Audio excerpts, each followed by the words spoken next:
আমি জানি বক্তব্য দেওয়ার পরে মসজিদ থেকে বের হওয়ার পরে হয়তো আমার কলার ধরা হতে পারে, এই সমস্ত বাস্তবতা মাথায় বসায় এই কথা ওপেন ভাবে বলতেছি। ফ্যামিলি কার্ড নামে নারীকে ঘর থেকে বের করানোর এক নব্য ষড়যন্ত্র চলতেছে।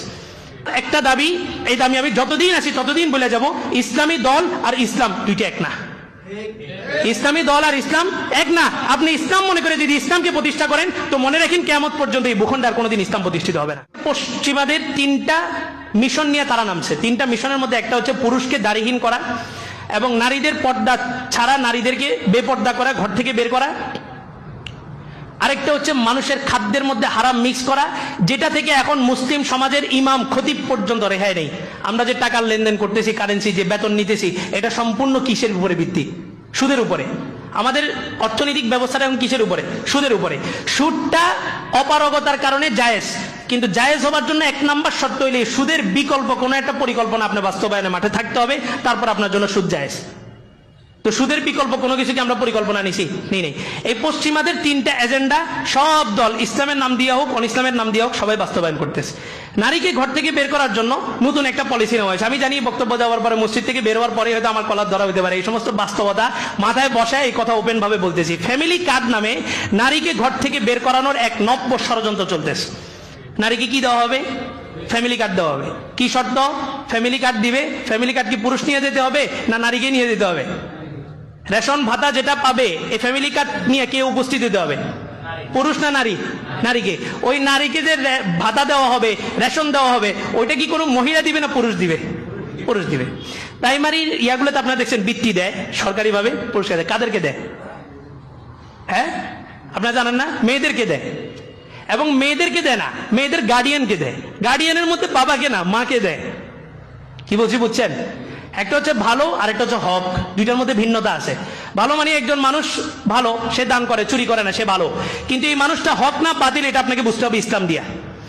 এই যে নারীকে ঘর থেকে বের করার এক প্রবণতা, এটার মধ্যে ইসলামী দলগুলো তো আছেই, সেকুলার এক নতুন মিশন বাস্তবায়ন করতে মাঠে নামছে। সেটা কি? Family card. ফ্যামিলি কার্ডের নাম দিয়ে নারীকে ঘরে রাখা হইতেছে না, নারীকে ঘর থেকে বের করা হইতেছে। নারীকে ঘর থেকে বের করা হয়েছে। নারীকে নিরাপত্তা দেওয়া আমাদের যতগুলো কর্তব্য আছে তার মধ্যে প্রধান কর্তব্যগুলোর মধ্যে থেকে একটা কর্তব্য হচ্ছে নারীকে তার নিরাপত্তা নিশ্চিত করা। ইসলামী দলগুলো কি বলে? বলে যে ছেলে মেয়ে একসাথে থাকতে পারবে না। ছেলে মেয়ে একসাথে কি করতে পারবে না? থাকতে পারবে না। তো এখন ছেলেরা আলাদা হও, ছেলেরা সবাই আলাদা হও। আমি এখন কাকে সময় দিব? আপনার কথা বলেন না, আপনারা ভয় করেন নাকি? কিছু হইলে আমার হবে, আপনারা তো টেনশন করেন কা? ছেলেরা সবাই কি হও? আলাদা হও। আমি এখন কাদেরকে সময় দিব? আমার মেয়ে বন্ধুদেরকে।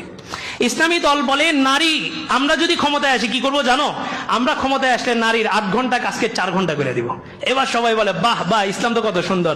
অথচ ইসলাম বলে যে ইসলামী খেলাফত প্রতিষ্ঠা হবে, প্রত্যেকটা পুরুষ এই পরিমাণ ইনকাম করা তার উপরে ফরজে আইন, যেই পরিমাণ ইনকাম করলে তার বউ তার ঘরের মধ্যে থেকে নিরাপদে থাকে, বাহিরে বের করার প্রয়োজন হবে না।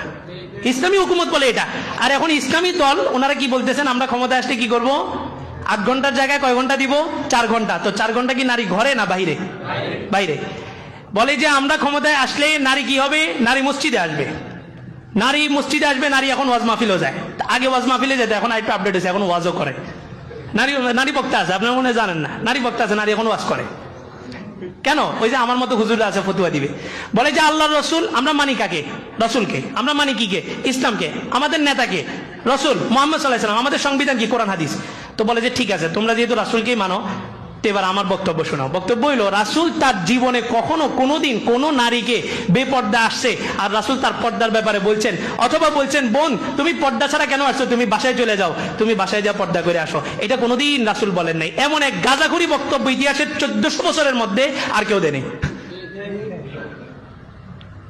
নামাজ কি? ফরজ। আগে কি ফরজ ছিল? ফরজ ছিল। মদ কি? হারাম। মদ কি? ঈসা আলাইহিস সালামের যুগ থেকে মদটা কি ছিল? হালাল ছিল। আল্লাহ রসুলের যুগে আইসা মাদানী জীবনে যাওয়ার পরে মদ কি হয়েছে? হারাম হয়েছে। তাহলে এখন কি এটা বলার সুযোগ আছে যে তোমরা ইয়া করো, মসজিদে আসার আগে একটু মদ পান করে আসতে পারো? সাহাবীরা পান করছে, এটা বলার সুযোগ আছে? নাই। ইসলামে পর্দা ম্যান্ডেটরি। তারা এখন আধুনিক টার্মের শব্দ ব্যবহার করে, ইসলামিক শব্দগুলো ব্যবহার করেন। ইসলামিক শব্দ ব্যবহার করলে তো ধরা। ও যদি জায়েজ বলে তাহলে ধরা। ও এখন শব্দ দিয়েছে ম্যান্ডেটরি না, এই এখন সমাজ ব্যবস্থা বলে যায় এই হুজুরটাই তো ঠিক আছে, এটা ইংরেজি দিয়ে বুঝাইছে একবারে। ম্যান্ডেটর না, ম্যান্ডেটর মানে আবশ্যক না।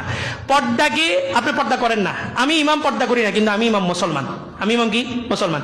আপনি পর্দা করেন না তবু আপনি কি মুসলমান, আপনার বিবি পর্দা করে না তবু আপনি কি মুসলমান। কিন্তু আপনি যদি মনে করেন পর্দা আবশ্যক নয়, সাথে সাথে আপনি কি হয়ে গেছেন, কাফের হয়ে গেছেন। নামাজ ফরজ, এটা সবাই মানি না, সবাই কি পড়ি, তাহলে কি আমরা কাফের হয়ে গেছি? হই নাই। বিভিন্ন ব্যস্ততার কারণে শয়তানের ধোকায় পড়ে যেভাবে হোক আমরা নামাজ কাজা করি, তাহলে কি আমরা কাফের হয়ে গেছি? হই নাই। কিন্তু কোনো মানুষ যদি এই বিশ্বাস লালন করে নামাজ পড়া লাগবে না, তার ঈমান আছে না গেছে? গেছে।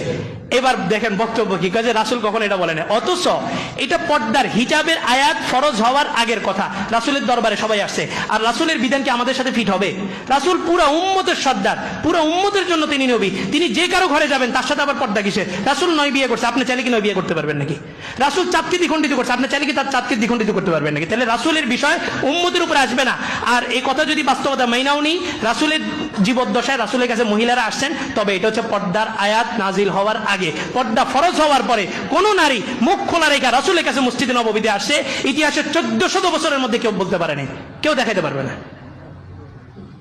তা আমরা আশ্চর্য হই না, আপনারা আশ্চর্য না, আপনার আশ্চর্য হই না। যদি আজকে এই বক্তব্যটা কোনো আলেম দিত তাহলে আশ্চর্য হইতেন যে একজন আলেম এরকম একটা বক্তব্য দিয়েছে কিভাবে। যার একাডেমিক পড়াশোনা নাই, যে আলেম না, কোরআন হাদিসের কোনো নলেজ তার মধ্যে নাই, এরকম মানুষ এরকম গাঁজাখড়ি বক্তব্য দিতেই পারে, এটা আমরা আশ্চর্যের কিছু না।